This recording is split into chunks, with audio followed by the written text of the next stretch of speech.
Ja, van oorsprong ben je geen fotograaf, maar theoloog. Ja, maar dat is zo verschrikkelijk lang geleden. Dat is heel lang geleden. Ik ben wel benieuwd naar hoe je de keuze hebt gemaakt. Maar dat zijn heel twee verschillende beroepen. Er is een moment geweest dat je een keuze hebt gemaakt om te fotograferen. Ja, dat klopt, ja. Nee, ik heb alleen maar theologie gestudeerd overigens. Ik heb het ook niet afgemaakt. Okay.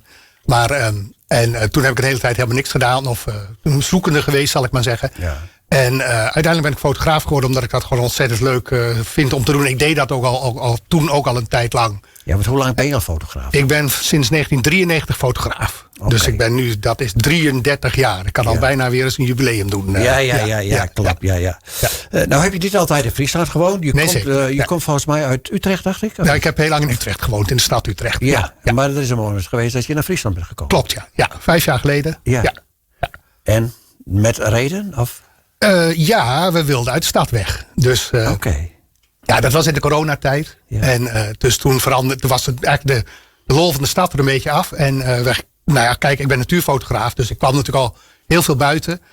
En daarvoor was het nog zo dat we dachten, het is leuk om in het weekend naar buiten te gaan en door de week in de stad te werken en te leven. Maar in coronatijd draaide zich dat om. En toen dachten we, dan kunnen we beter naar het platteland verhuizen. Ja. En naar de natuur toe. Ja. Dat is dat we dat in de buurt hebben. Ja, dat is nou vlakbij. Dat is zeker gelukt, ja. Zeker.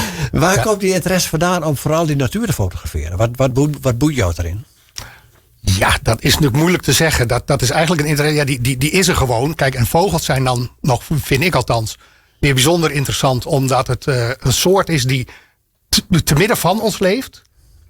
En wij te midden van hun eigenlijk. Maar in 2 hele verschillende werelden. En zij kunnen vliegen, wij kunnen dat niet. Nee. En daardoor kunnen we wel naast elkaar leven. Dus je kunt ook overal vogels kijken. Toen ik dus in de stad woonde, kon je ook in de stad nog heel veel meer zien dan je zou denken. Nou goed, en als je hier woont, en dan met name natuurlijk bij het Lauwersmeer. Ja. Maar ook de Waddenzee, daar woon ik ook vlakbij. Daar zitten natuurlijk ontzettend veel vogels. En dat is geweldig om dichtbij te hebben. Je bent natuurmens. Zo is het, ja. Vogelfotografie, dat moet je volgens mij wel heel veel tijd voor hebben. Want het is natuurlijk een heel proces. Ik heb wat foto's van je gezien natuurlijk. In het boek wat voor jou ligt hier bij jou. Ja. Hoe verloopt dat proces eigenlijk? Goed. Zoals we al zeiden, ik ben al vrij lang gewoon fotograaf. Ja. Op een gegeven moment heb ik voor mijn werk een keer een telelens gekocht. Dat was eigenlijk om hele andere redenen. Maar toen gingen we ook al veel naar buiten. En keken we ook naar vogels. En blijkt dus dat je ook die telelens goed kunt gebruiken om vogels te fotograferen. Dus zo is dat een beetje gegaan. Maar het is een heel leerproces inderdaad hoor. Het is natuurlijk heel anders fotograferen als een onderwerp. Ja, wat je normaal kunt fotograferen. Waar je afspraken kunt maken met de mensen die op de foto moeten. Of de plek waar je naartoe moet of wat ook. Je moet natuurlijk iets weten van de natuur. Ja. Iets weten van die vogels. Bijvoorbeeld als je een bepaalde soort wil fotograferen. Is het te handig om te doen op het moment dat ze in Nederland zijn bijvoorbeeld. En niet als ze op trek zijn heel ergens anders of heel ergens anders broeden. Dus dat soort dingen moet je allemaal wel weten.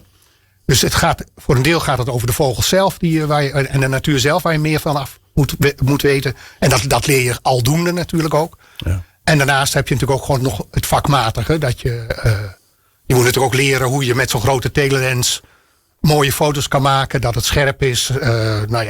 Daar zit ook nog wel wat techniek bij natuurlijk. Ja. Maar goed, je wilt dan soms misschien wel een bepaalde vogel fotograferen. Nou, je hebt foto's van hele groepen vogels, van een beetje vergezichten. Maar je hebt ook heel gedetailleerde foto's, gewoon van dichtbij. Ja. En, goed, met die telelens kun je natuurlijk heel veel doen. Maar zit je daar ook nog precies te wachten op een bepaald moment? Of knip je gewoon 100 foto's en zoek je daar de beste uit? Nee. Ik ben niet van de motordrive, zal ik maar zeggen. Nee. Ik vind het juist veel leuker om zelf ergens te zijn en te wachten totdat je de vogel dichtbij komt. Of dat je zelf dicht bij de vogel kan komen. Ja. En dan natuurlijk, dan ben je op zoek naar de houding van de vogel bijvoorbeeld. Dat die zo mooi mogelijk is. Of dat die goed naar jou kijkt. Of wat ook. Een van de dingen wat daar bijvoorbeeld, zeker als het om vogels op de grond gaat, belangrijk bij is dat het ook heel vaak heel goed werkt als je zelf dus ook op de grond gaat. Dus ook door je knieën op z'n allerminst. Ja. Soms ook gaat liggen. Ja. Zodat je op ooghoogte naar de vogel kijkt. En niet een beetje van bovenaf. Vanuit de auto alleen maar of vanaf het statief. Je brengt dus denk ik veel tijd door het Lauwersmeergebied. Onder andere. Maar ook wachten op een goed moment om die foto te maken. Ja, dat wel. Nou, ik heb niet zo heel veel geduld, dus ik ben niet zo heel erg van. Ik blijf ergens een uur zitten of zoiets dergelijks. Wat ik zelf dan liever doe is, als het vandaag niet lukt, of het is vandaag geen mooi weer of wat ook. Ja. Nou, dan ga ik morgen weer of de dag daarna weer. Dat is meer mijn strategie. Ja, oké. Ja. Nou maak je veel trouwens meer gebied. Maar ga je naar meer... in Nederland hebben we natuurlijk meer... Zeker. Ja, nee, ik kom op heel veel verschillende plekken natuurlijk. Ja. En op het moment is bijvoorbeeld het weidevogel seizoen, zal ik maar zeggen, is begonnen. Dus nu ben ik bijvoorbeeld bij Anjem, heb je ook de Anjemerkolken. Daar zitten gelukkig nog heel veel weidevogels, dus kievieten en grutto's en zo. En dus dat is bijvoorbeeld nu een plekje waar ik nu ook wel wat vaker te vinden ben. Ja. Omdat daar nu hele interessante vogels zitten. Ja. Nou heb je het boek voor je liggen. Prachtig boek. Dit is niet je eerste boek. Je hebt meerdere boeken gemaakt. Ja. Kun je een beetje over de geschiedenis van die verschillende boeken vertellen?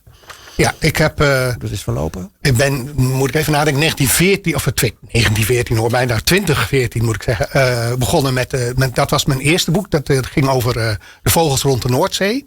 Daar ben ik toen 4-5 jaar mee bezig geweest met helemaal de Noordzee af te reizen. Dus gewoon via Frankrijk, België, Nederland, Duitsland, Denemarken, Noorwegen en UK. Een hele, eigenlijk een overzicht van wat er allemaal aan vogels rond de Noordzee is. Dat is in 2019 uitgekomen. In 2024 is een tweede boek van mij verschenen. Dat heet Overleven en Uitsterven. Dat gaat over 4 verschillende vogelsoorten die een verhaal over biodiversiteit vertellen. En over het uitsterven van soorten. Dus ook over soorten die het heel zwaar hebben bijvoorbeeld. En nu is er dus dit boek verschenen. Ja, en en passant doe ik nog heel veel andere dingen natuurlijk ook. Maar prachtig boek. Heb je ook nog iets waarvan je vindt, dat zou ik nog graag eens een keer willen fotograferen? Een soort wens als fotograaf? En misschien in de natuur of dingen die gewoon lastig zijn om te fotograferen. Ja. Maar heb je daar iets? Nou, wat eigenlijk nog wel een beetje op mijn lijstje staat, is albatrossen fotograferen. Okay. In de Pacific en dus richting Antarctica en dergelijke, dat soort plekken. Dus dat zijn enorme zeevogels die ook weer alleen maar aan land komen om te broeden. Maar die leven in een wereld die heel erg vreemd voor ons is. Ja. En dat is heel bijzonder natuurlijk. Dus daar zou ik nog wel eens willen doen. Maar dat is heel ver weg. Ja. Eigenlijk moeten we niet meer zoveel vliegen. Dus het is een beetje de vraag of het daarvan komt. Maar, daar moet je echt een reis voor gaan maken. Ja, zeker. Simon Hendricks, ik wil je bedanken voor je toelichting over je werk. En vooral over dat prachtige boek dat voor je ligt. Ik wens je voor nu eerst een heel fijn weekend. En dank dat je hier was. Oké, graag gedaan.